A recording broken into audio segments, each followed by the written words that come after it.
The fear of death is one of the oldest fears of the human race, stemming largely from the fact that nobody is entirely sure what's on the other side. On some instances, the fear of death becomes even worse when the person is suffering from a terminal illness and is inevitably aware that his time is almost up.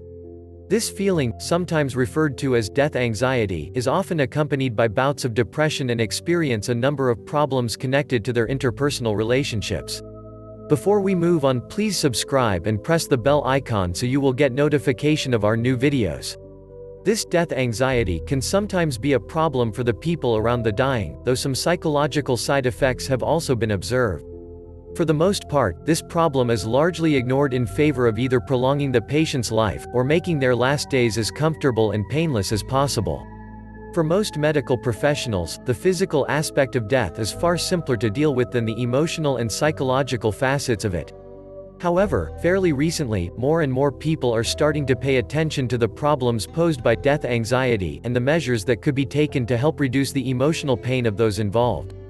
Inevitably, this includes both the dying patient himself and the people around him, who would have to deal with the emotional reckoning even after the patient has passed away.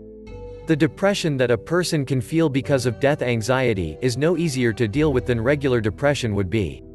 In fact, since the inevitability of death is looming over the horizon, it is quite possible that the problem would actually be worse than normal.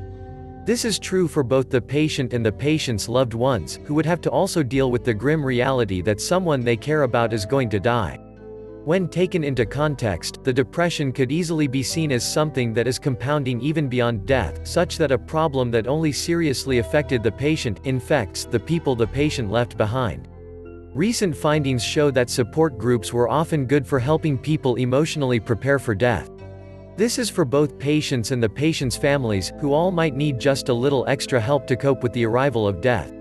Others find it helpful to be exposed to others who are suffering, or have suffered through, the same problems. Most psychologists believe that being exposed to others that feel the same pressures and problems can be instrumental in helping someone cope with both the loss of a loved one and the potential psychological damage that a terminal illness can do. Standard support materials, such as magazines, pamphlets, and the like, have been in circulation among the terminally ill for a few years now. Most mental health experts note that these do have an observable positive effect on a person's overall mood during periods of death anxiety, but they often are not sufficient to keep someone from slinking into depression. These can be helpful and are usually found readily in the offices of doctors and specialists who regularly deal with this sort of problem, however. Thanks for watching.